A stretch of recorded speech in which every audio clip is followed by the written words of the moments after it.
শ্রী বলরাম রুক্মিণীকে কি বধ করলেন, লীলা কথা কৃপা করে সবাই শ্রবণ করুন। হরে কৃষ্ণ সমাচার।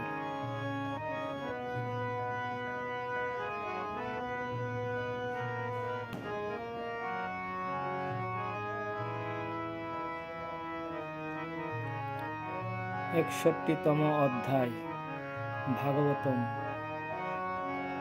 শ্রী বলরাম রুক্মিণীকে বধ করলেন।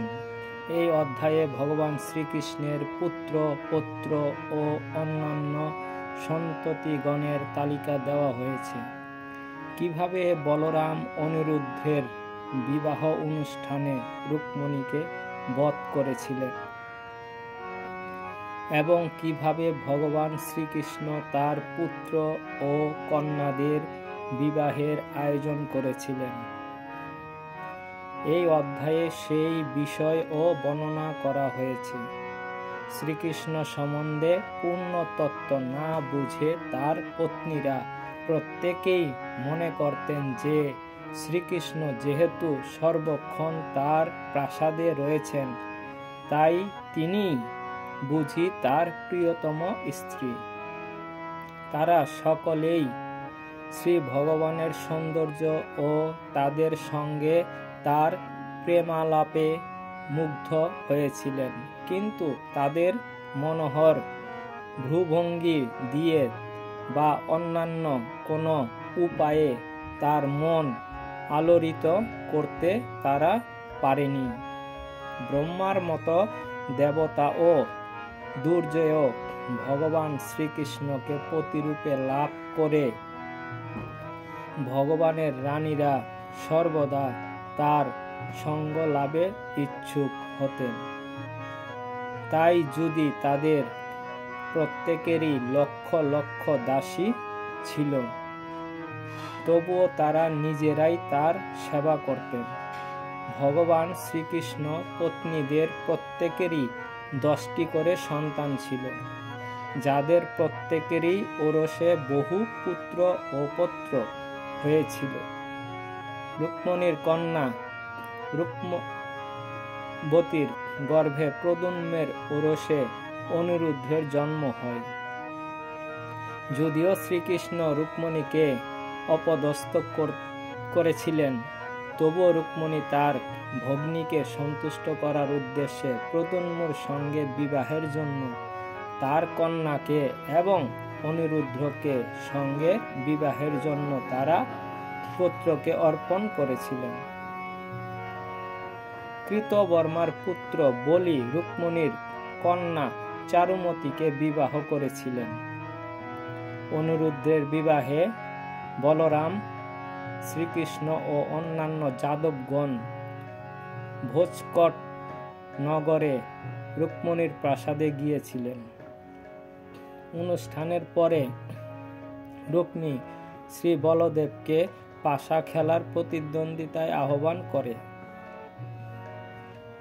প্রথম দ্বন্দ্বে রুক্মিণী বলদেবকে পরাজয় করলে ভগবানের দিকে তাকিয়ে কলিঙ্গরাজ তার সব কটি দাঁত বার করে হেসে উঠেছিল।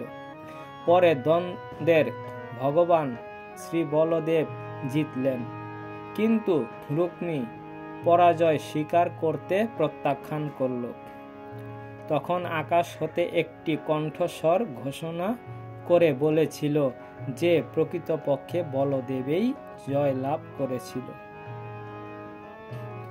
কিন্তু রুক্মিণী অসৎ রাজাদের দ্বারা উৎসাহিত হয়ে বলদেবকে এই বলে মুখের উপর অপমান করল যে তিনি গাভী চড়াতে অবশ্যই অভিজ্ঞ, কিন্তু পাশা খেলায় কিছুই জানে না।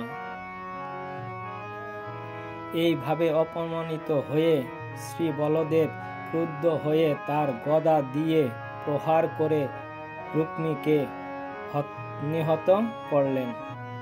তখন কলিঙ্গরাজ পালাবার চেষ্টা করল, কিন্তু শ্রী বলদেব তাকে ধরে এনে তার সমস্ত দাঁত উৎপাটিত করলেন। তারপর অন্যান্য অসৎ রাজারা বলদেবের আঘাতে আহত উরু, বাহু ও মস্তকে প্রচুর রক্তক্ষরণ হতে হতে চতুর্দিকে পলায়ন করল।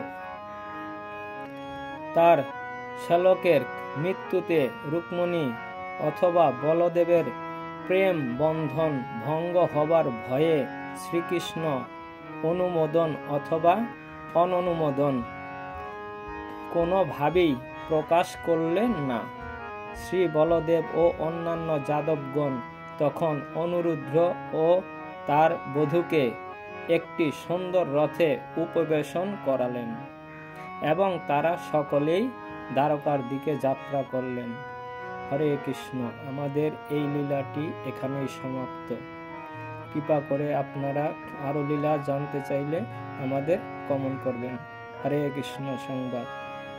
শ্রী বলরাম রুক্মিণীকে বধ করলেন, লীলা সমাপ্ত হলো। হরে কৃষ্ণ।